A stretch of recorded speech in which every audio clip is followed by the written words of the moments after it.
On my son's wedding day, his future father-in-law mocked my cheap suit and called me the trash of humanity in front of 500 guests.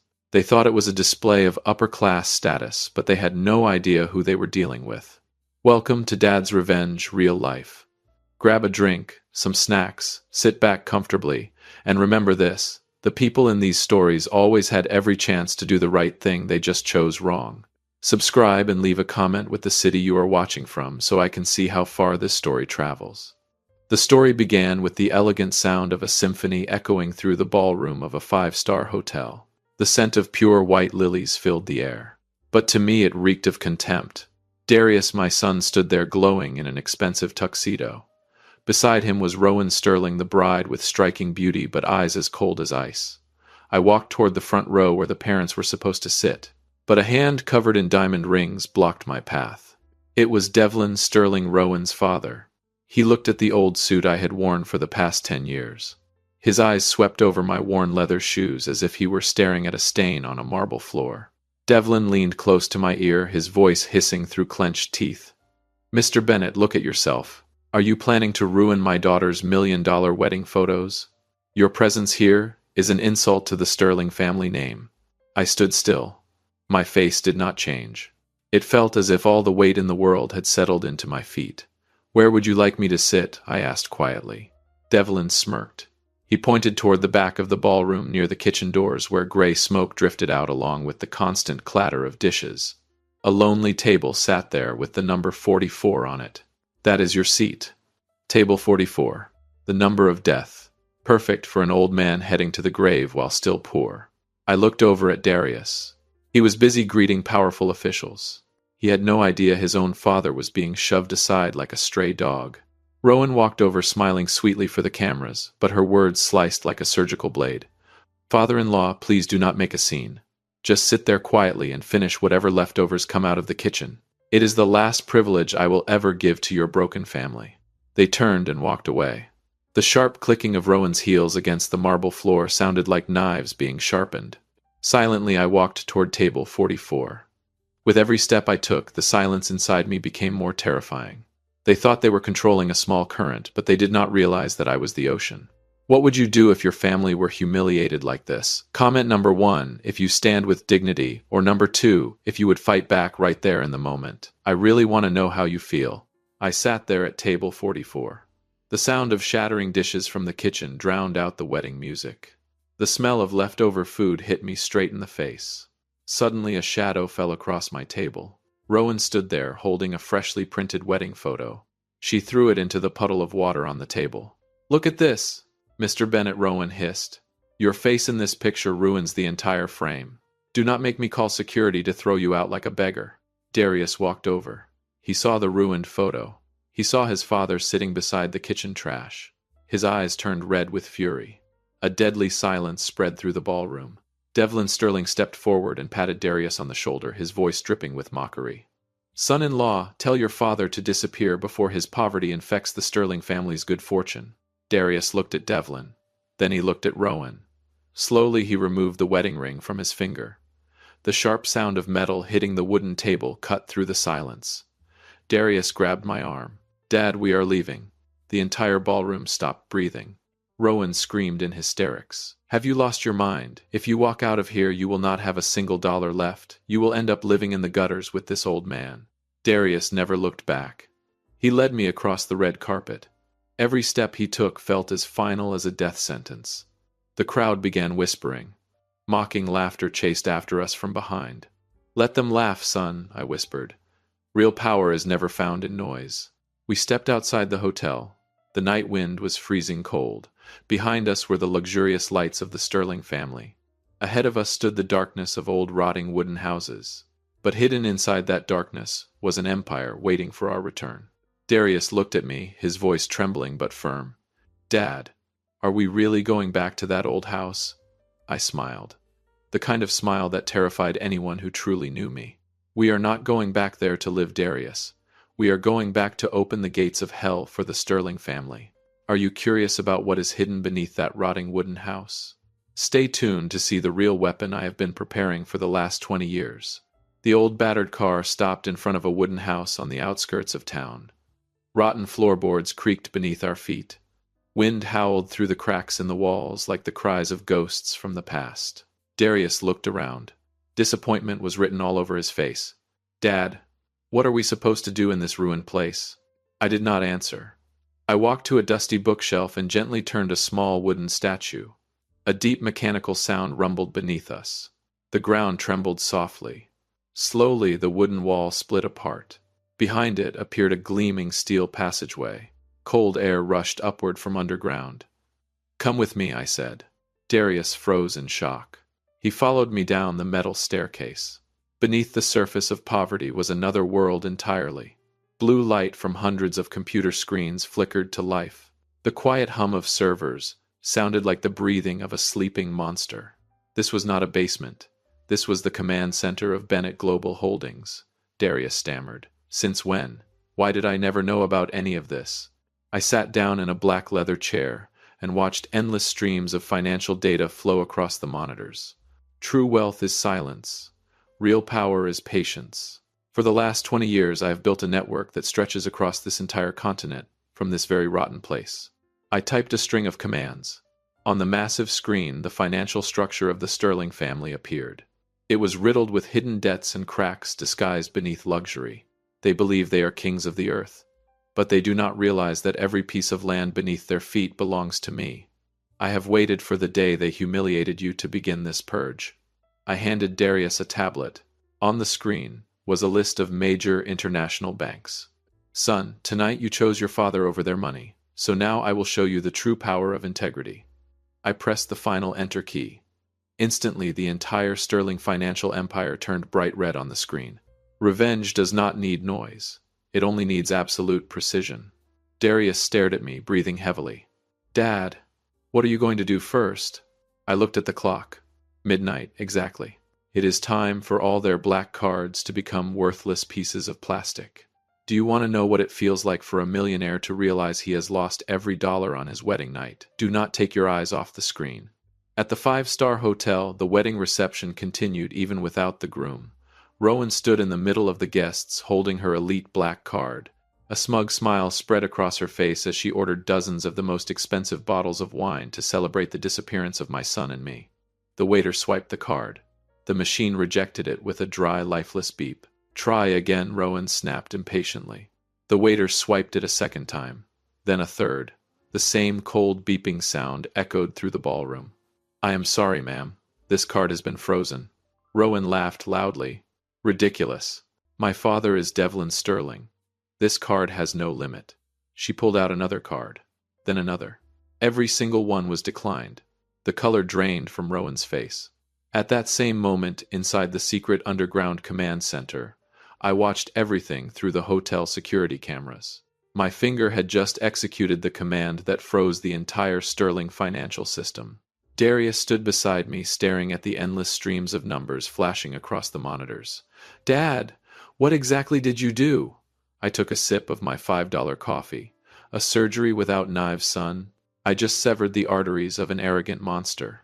Back at the hotel, Devlin Sterling rushed over as chaos erupted around him. He pulled out his diamond-covered phone and called the bank.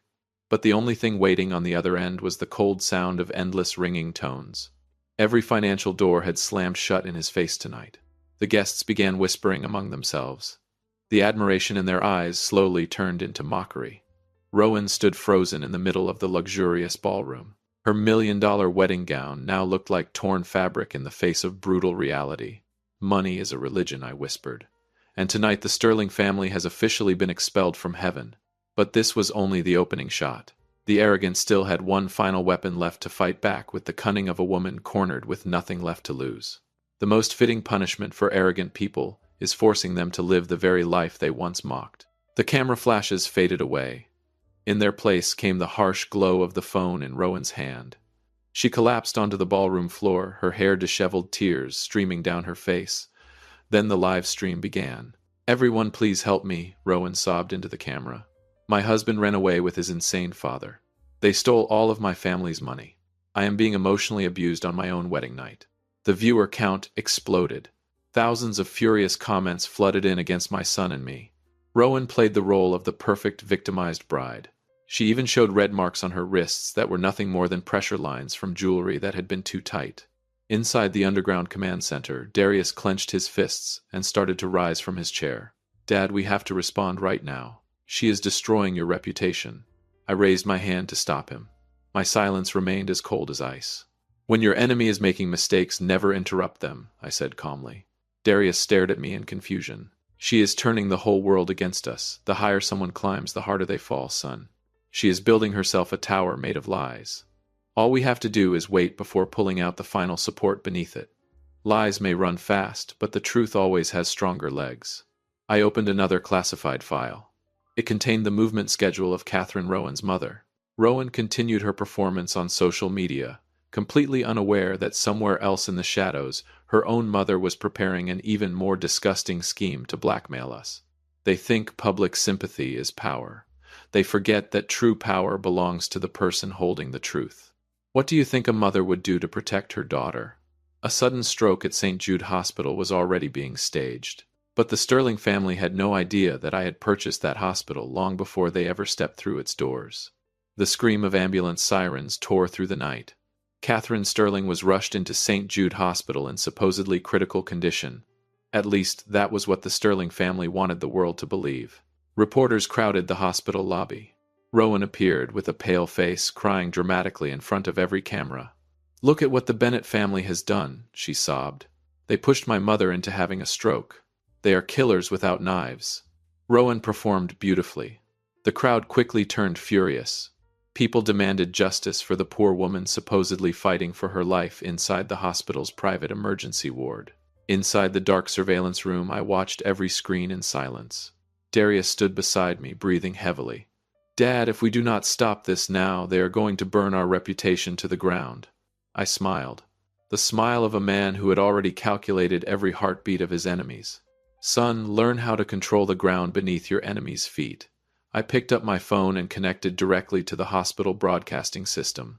1 hour earlier, Bennett Global Holdings had completed the acquisition of all debts and ownership rights tied to St. Jude Hospital.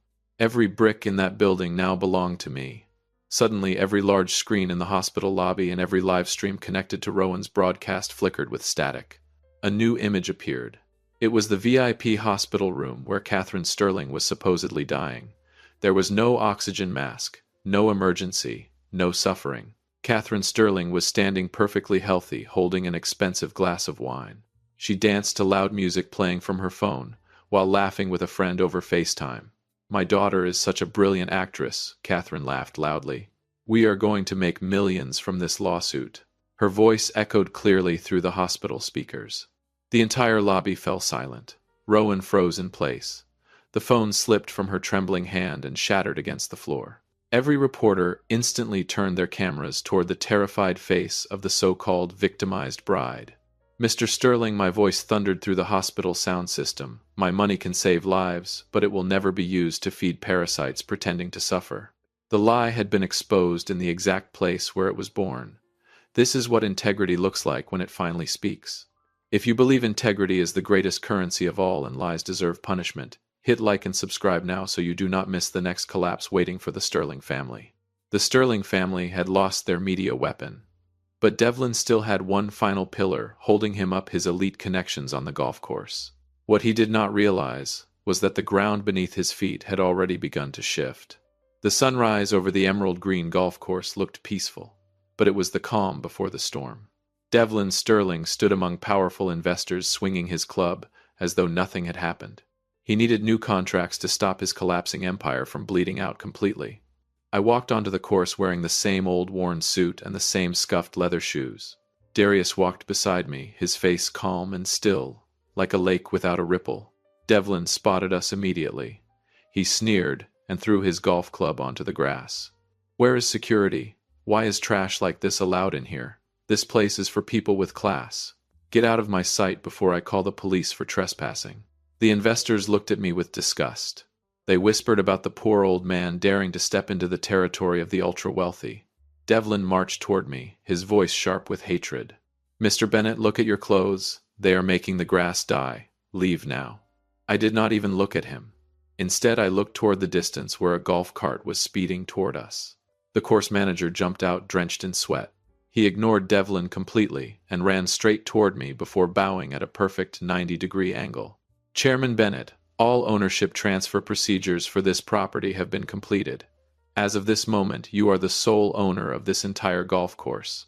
The entire course fell silent. Even the wind moving through the trees could be heard clearly. Devlin Sterling stood frozen, his mouth hanging open. The golf club slipped from his hand and hit the ground with a dull thud. What, he bought this place? That is impossible, Devlin screamed desperately. I finally looked him directly in the eyes. My stare was as cold as a death sentence. Mr. Sterling, you said this place was only for people with class. Unfortunately, your class no longer qualifies to stand on my land. I turned toward the manager. Escort Mr. Sterling out. And remember, use the word escort to sound polite. But if he refuses, drag him out. In front of his most important business partners, Devlin was grabbed by the arms by security guards. He struggled and shouted, but the humiliation had already been carved permanently into his name. He was thrown out through the front gate like a cheap troublemaker. Devlin Sterling's career ended on that golf course. But the Sterling family still had one final card left to play. Rowan was holding on to a secret she believed could buy her $500,000. She claimed she was pregnant. An innocent child, or a filthy blackmail scheme. The truth was hidden inside a DNA test already sitting in my hand. Stay with me, because this truth is going to send chills down your spine. Rowan stood in front of the wooden house. The arrogance she once wore at the wedding was gone. Her eyes were swollen from crying, but deep inside them still lurked something far more dangerous: calculation. The moment Darius stepped outside, she collapsed to her knees in front of him. Darius, I was wrong. My parents forced me into all of this, Rowan sobbed as she clung desperately to the fabric of his pants. But you cannot abandon me now. I am carrying your child. This baby is the only grandchild of the Bennett family. Darius froze. The color drained from his face. The kindness inside him was being used as a hostage.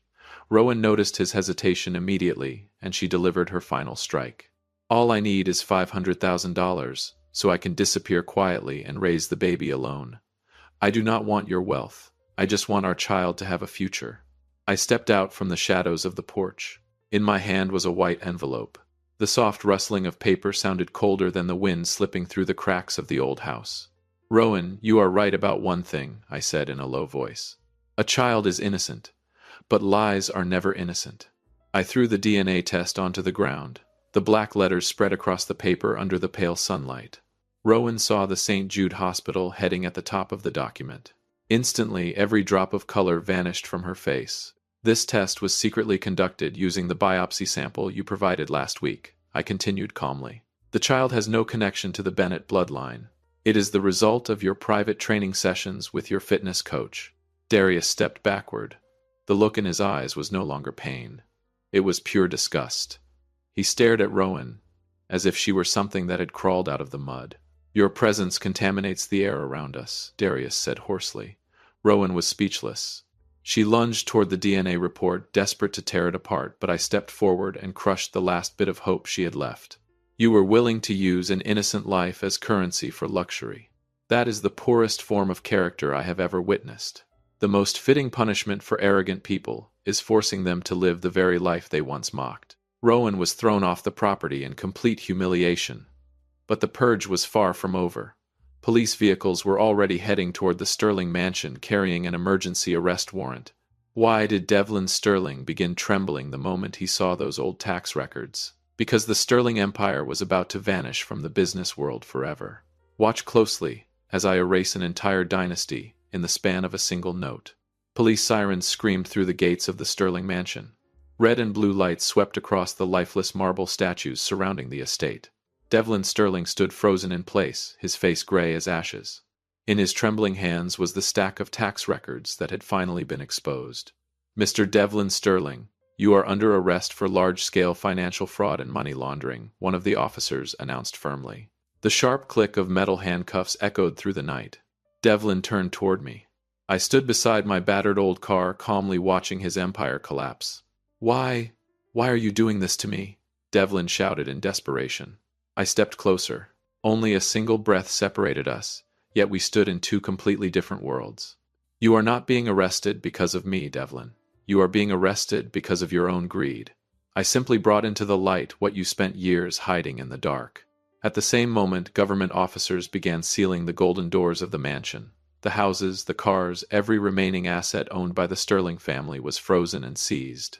Rowan and Catherine stood helplessly on the sidewalk, watching their world being stripped away piece by piece. I lifted my tablet and executed one final acquisition order. From this moment forward, the Sterling name officially disappears from the business map. I said, my voice striking like a hammer against steel. I purchased every debt tied to your corporation. You own nothing anymore. Even this family name now belongs to me. Rowan screamed in despair as she clutched the iron gates. The arrogance she once carried had transformed into complete humiliation. They had once called me trash. Now they stood inside the ruins of the empire that had buried itself. Darius stood beside me in chilling silence. As he watched the collapse unfold, he finally understood something important. Power does not come from display. Real power comes from integrity and the ability to redirect the tides of truth itself. Everything was over. The Sterling family had paid the price. But this story was not going to end with hatred alone. I already had another plan waiting for the ruins they left behind. The setting sun cast long shadows across the porch of the old wooden house. The police sirens were gone. The insults had faded away. All that remained was the sound of the wind moving gently across the quiet fields. Darius and I sat in two old wooden chairs. Between us rested two steaming $5 cups of coffee. What did you do with the Sterling family's fortune? Darius asked softly. I took a slow sip of coffee. The bitterness spread across my tongue. I transferred every dollar into a charity foundation named after your mother. Schools will rise from those ruins. Hatred should end with kindness. Thank you for staying with this story until the very end. 97% of people will leave this video without subscribing, but if you are part of the 3% who still value true character, hit subscribe and support our journey. Thank you for listening all the way to this final moment. Darius looked at me differently now. He had finally seen what a real king looked like without needing a crown. The finest suit a person can wear is integrity, I said slowly. An old, worn coat can hide a king, but an expensive suit can never hide a monster. The Sterling family had lost everything. But the harshest punishment was never prison. The harshest punishment was forcing them to live the same poor and broken life they once mocked in others. I looked toward the horizon. This story was never only about revenge. It was about holding on to your identity in a world filled with temptation, arrogance, and contempt. It teaches us to live with kindness, and most importantly, with humility.